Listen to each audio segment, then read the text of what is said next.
Hey everyone, this is Randy Malden with Supply Leaders Academy, and I just want to ask you one question. What is the number one item you need for RFPs to work for you? Is it a clear requirement or a statement of work, an effective RP evaluation process, a solid procurement strategy, or a documented policy for managing RFPs? Everyone has different perspectives on RFPs, and there's many different ways to do RFPs. But we want to talk today about the fundamentals of RFPs. Now, let me ask you a question: is this your team at the end of the day? They've been working hard, they're beat up, and but they're still motivated because they know they're doing the right things. Every day they're working hard to make sure you keep your profits or you use your money as well as you can for your organization, and they're fighting against the economy, vendors, your competition. They're looking at all these things and they're doing everything they can to protect your profits. And you want a team that looks like this. They're happy, they're motivated, but they're not beat up. They're not beaten down because they haven't been protected with good RFP procedures, policies, techniques, and strategies. To protect your profits with a happy team of professionals, you need to use RFPs. So let me ask you again, what is the number one item you need for RFPs to work for you? And the answer is a clear requirement or statement of work. Throughout the years, this has been one of the most difficult things that I've had to draw out of my customers, internal customers, external customers, doesn't matter. Anybody I'm working for to make sure they get the things they need to get their job done is getting a clear requirement. A lot of times it's like, yeah, I just need that thing, that widget. Well, there's 1,000 kinds of widgets. Which one do you need? So getting a clear requirement or statement of work is exactly what you need to start your RFP process. Now, today we're going to talk about RFP process, just these two elements, getting a clear requirement.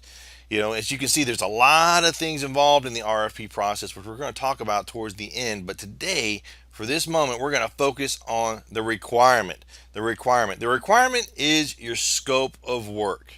Your scope of work. And when you have a scope of work, you have a specification that is broken down into performance and design. This is where the performance is what does it need to do? The design is what does it look like?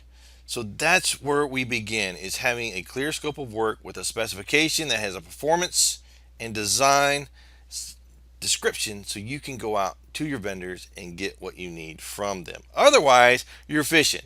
You don't know what you got, you don't know what they've got, they don't know what to do for you, they don't know what to offer you because they're just not sure what you need. And the last piece of the scope of work is quality. They want to know what exactly is your quality. Is something need to be very well engineered, which is going to be more expensive, or is it you need it just good enough to do the job because once the job is over, you're going to throw it away? Big difference in price because there's a big difference in quality. And this is just one part of the big RFP process. And what I want to share with you today is our reality, as you can see here, is that we constantly are working with people, arguing with people, trying to figure out the right thing that they need, stumbling over ourselves, and just at the end of the day, we're just frustrated because it's like, what do we got to do? You just give me a good requirement, I can fill it for you.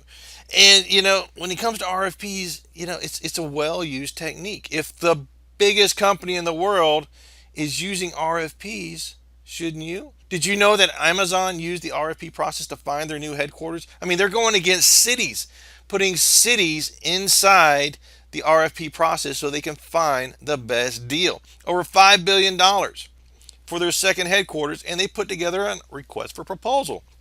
So we're going to do a request for proposal so our vendors compete to give us the best proposal we need for our company. So what does that mean for you? You can ignore the value of RFPs and continue wasting money. In other words, just buying ad hoc, just doing whatever it takes to get the job done. Or you can step back, master the RFP process so you can model the same process the richest man in the world is using to find his next headquarters. So to do that, we have an offer for you to master the RFP process. This is a training just for you about RFPs. And we go through all the details, the complete details, as you see in the mind map up here, all that stuff in detail and more. You're going to learn more about the requirements. How do I get that out of people? How do I draw out that requirement? What are the 4 procurement strategies? 3 parts of the RFP process and which parts you need to manage and manage well to make sure you have a stress-free life. The 4 elements required to effectively evaluate those proposals. Did you know there's 13 different contracts you could use to get the most for your dollar? Most people use one type, which we'll go into, but we're going to share with you the other types of contracts that you can use to get more value for your dollar. It's all about matching the requirement, managing your risk with the appropriate contracting vehicle. So today we want to make sure that you understand we have a new training coming out, RFP Mastery Training. It's completely online, 24/7 access. You get the mind map, you get part of our community, you get our coaching, because to complete this training, you must complete an RFP project for your company. Now, if you want to know more about this training, just go ahead and click below, register now. It's going to take you to a page. It's going to share with you more specifically about this training and what you need to do so you can become a master of the RFP process.